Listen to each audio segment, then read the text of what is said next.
if you prefer. Yeah. How could you help us? Because I do agree with you, we need help.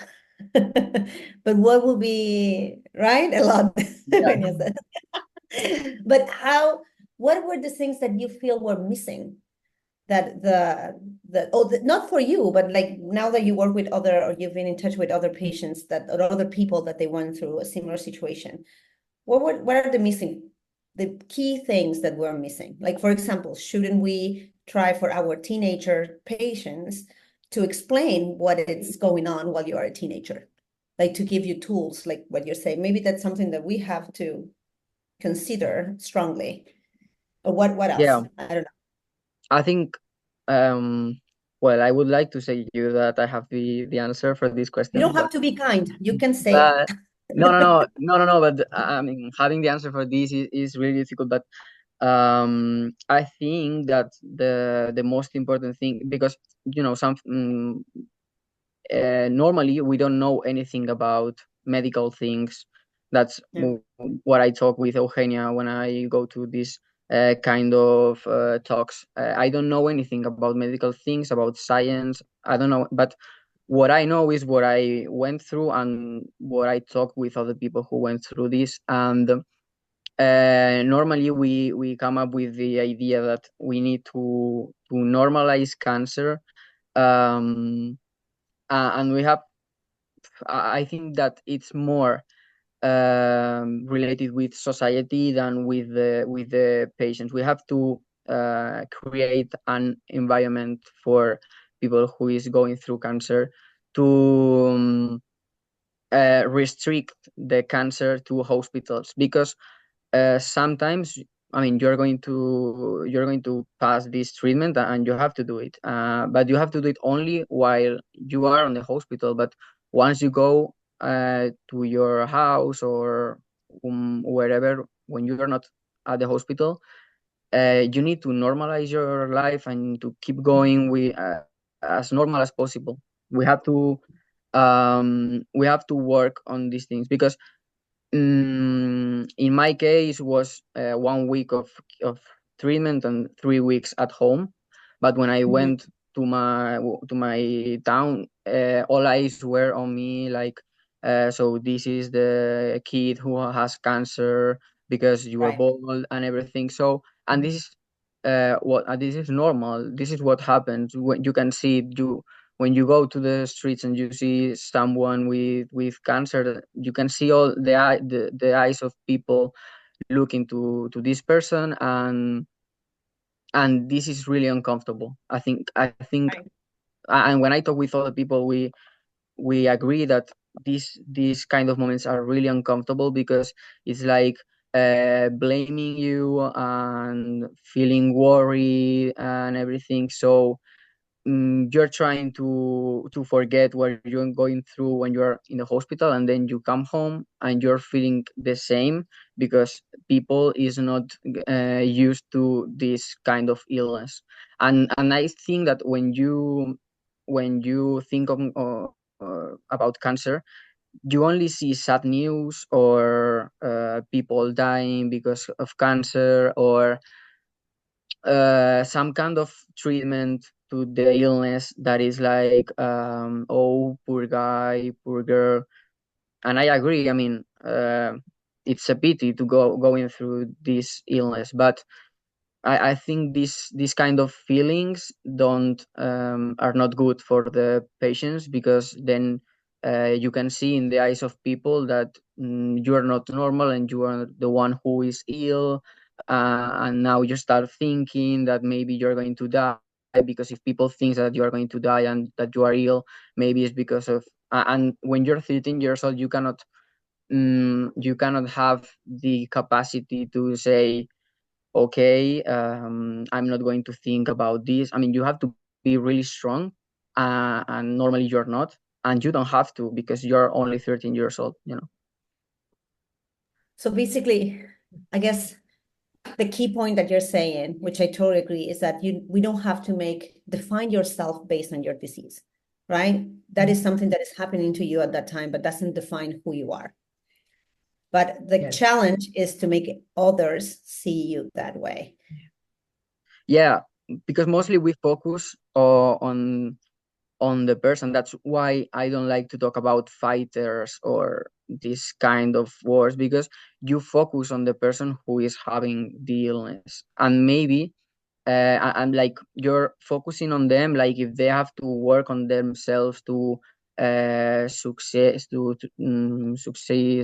this treatment and everything. And for me it's not like this. I mean, this person has the responsibility and the problem to go and to receive this chemotherapy treatment. So we have to take them out these responsibilities that society is giving to them of being strong, and maybe we can focus on ourselves and say like, okay, what can I do for this person? The best thing that I can do for this person is uh, being worried for them and treating them like if they are going to die and not helping them. I think no, I think we can do better than this. So I think we should focus on ourselves, and not on the person that already has this problem, that has to go to the hospital and receive this treatment and the side effects of chemotherapy that we all know, but we don't have to be reminding him or her this every time. So a lot to do with the communities and our society, but I agree with everything you're saying. Um, yeah, I don't know how to change all that because a lot come with our own culture. People tends to be more extremely careful, like, like touching people Exactly. with buttons, like, don't say anything would upset him or not do. And what you just want, what you're saying is that you just want to, when you're out of the hospital, you really want to be outside of the hospital. Yeah, And and this over. wait, yeah, Sorry, one way Lucy. of doing that is like, as you said, like doing and talking about as you do, and not only but people who have finished their treatment, to talk about this and to talk about and to share with others their experience, because I can say from Armenian point of view, I mean, it's of course depends on the country where you are living, but in some countries, people do not like to talk whenever they are completing their treatment. And the important thing is to share experience with other people who currently receive treatment or who have finished their treatment. Yeah, for sure. And this overprotection that you were talking about, it's something that affects you. Like when you are in a bubble and you are not able to think that I'm being overprotected, and you get used to that overprotection, and you make it part of your personality. So that is something that can be a problem, a really important problem with patients, with teens that had cancer, because in the long term you can see that that's something that affects. And when you're a teen, you have to deal with some problems that mm, every teen has. So when you have cancer, you are overprotected, and also here I'm talking about parents, family, and everything that overprotects them. And then you see that these people have been overprotected all over his teen era, and you can see that when they are adults, you still think in that way. And so there's something that should be treated during the treatment, or after the treatment, but with psychological need, and in- also involving parents in this process. Do you think it would help for that transition, right? Because we all have to go through the transitions from being a teenager to becoming an adult. And that takes time. And we all have done that in our own pace, like how we could. But do you think it would help when someone is going through cancer treatment and they're a teenager, and that person is a teenager, to make that teenager responsible for some aspect of the treatment instead of making the parents? Because as pediatricians, we're used to involve the parents directly and kind of let Yeah, the patient aside, right? That's kind of like what we tend to do.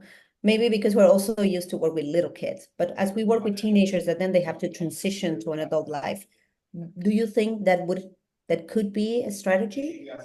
Yeah, Like that you have to be in charge of your appointments. You have, like, you would say to another teenagers, you have to be in charge of clean up your bedroom, or like you are in charge of folding the clothes or whatever parents do at their house. and even I totally agree with. I mean, I do think that we have to do it that way. And also, I remember some moments where nurses or doctors came to the room and they were like, okay, they told my parents to go out of the room and told them the news, and then the parents to tell the news. They told me the news. So I think it shouldn't be that way when you are a teen, because what happened to me is that I finished my treatment without couldn't explain what leukemia is. So you can imagine the amount of information that I received in that moment. And later, when I went, for example, to Barstown, you can see that when kids talk about their illnesses, like because there everyone has cancer or something related with cancer. So when they start talking about their illnesses, so they realize some things that they haven't been able to even think about it because they don't have anyone to talk about it, and sometimes they don't have even the information about her or his illness.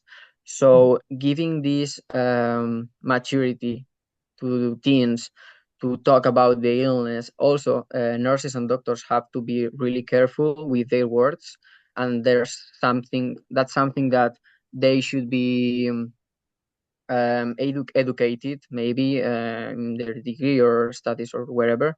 They should be educated for that, because I think that you have to involve the patient even if they are teens. Well, maybe with kids not, because they cannot understand what you're telling them. But when you're a teen, you need to know what you are going through. You need to, well, nurses need or doctors need to explain for having this compensation, or even to involve the kid or the teen in the process. And that's something that empowers a lot in the long term. I think that's something that empowers a lot, because when you can talk about your illness is when you empower, and when you um, realize what you are going through and what to do to deal with these problems of the illness. So I totally agree with your point. And but Yeah. doctors and nurses have to be ready to do this, because if not, you can destroy the patient. Yeah. First, having nurses, a physician who has to be educated on this. And of course, you can explain to the patient always, but in the way that they are able to understand. It's different that when you are talking with a child at 8 years old, when we are talking with a teenager, but you have to explain in the way they are able to understand. But you have to explain. That is mandatory, to explain everything in the way that the patient wants to know also. But I think that is, you have to try to make life as normal as possible, because it's something that they are going to live for years. So we have to try to make the life as normal as possible for you and for everybody, for the society, for the family, for the school. I think that one thing that I always miss is why we are not going to the school and explain to your classmate what happened. Because otherwise that makes always a lot of problem in the heart of the people. So I think that is something that it should be mandatory, to go to the school and explain to your classmates and to the teacher what happened and what they have to do. That's I think that's something so important, no? That is a great point, Eugenia, because we believe that treatment is confined to the hospital. Yes, yes, yes, You know, yes, I agree. But I guess we have to actively involved in a positive way to the school, the whatever, where you're the environment of the patient, and get them ready ahead of time to be part of the treatment as well, to be part of the process. Yeah, that's why That is the point. I was saying that that treatment doesn't finish when you finish treatment, because then you have to go back to your school or to your high school, and people, you can see that people is not ready, but because they cannot be ready. I mean, there's no way you're ready for this because you're not educated for this. Right, they don't know. They might not know how They to don't know. react. They don't know what happened. It's Yeah, just and like, also even teachers, that's something that I was really lucky that I that teachers understood my situation and just didn't let me do my I didn't lose a year, and I continued with my partners of the whole life. I have been with them, but I have talked with people who had this situation in high school, that teachers told them like, okay, so if you cannot come to the school, you have to do this year again. So you are losing your friends because your friends are going to another class, and this is really hurtful. Like, when I hear about this kind of stories, like, I cannot understand. It's amazing for me. no, like on top of everything, I'm just also losing my friends. Yeah. Like, it's unfair. Yeah, It's Yes. really, yeah. And I would like, as I say, I'm a talker.